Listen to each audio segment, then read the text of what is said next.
ДПМН ќе го подржи овој амандман. Впрочем, сличен амандман ние поднесовме за време на расправата. Јас нема да дискутирам сама, туку ќе се повикам еве на регулативата број 736 од 2008 година на која се повикува овој закон. Имено во членот 2 на оваа регулатива точно се утврдува кој може да биде попишан и се вели дека тоа се лица кои што имаат вообичаено живеалиште, место каде што лично вообичаено го поминува дневниот одмор, независно од привремената отсутност поради рекреација, годишен одмор, посета на пријатели и роднини, работа, лекување или верски обред. И уште попрецизно се вели дека субјекти на пописот се лицата кои живееле во вообичаеното живеалиште најмалку 12 месеци пред референтниот датум или оние кои што дошле во вообичаеното живеалиште во период од 12 месеци пред референтниот датум со намера да останат тамо најмалку 1 година.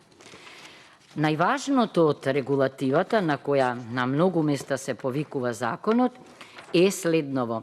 Имено во членот 4 се вели дека државите членки, а ние го препознаваме местото тамо, гарантираат дека изворите на податоците и методологијата користена ќе бидат во согласност со регулативата која што јас ја цитирам. Во оваа регулатива, значи, точно е утврдено кој и како ќе се попише.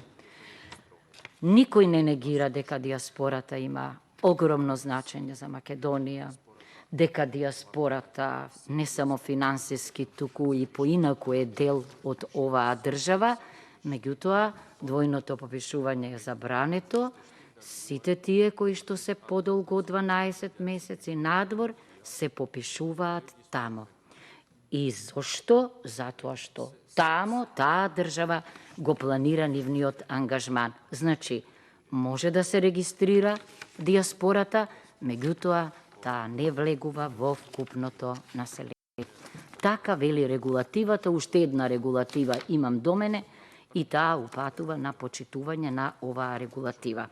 Значи, ако во ведните одредби на регулативата се бара од државите да го почитуваат, да ја почитуваат не само регулатива, туку и кодексот на добрата практика на европската статистика, зошто заради споредливост, компарабилност и компатибилност на решенијата. Затоа ние ќе гласаме за овој амандман. Благодарам. Ви благодарам.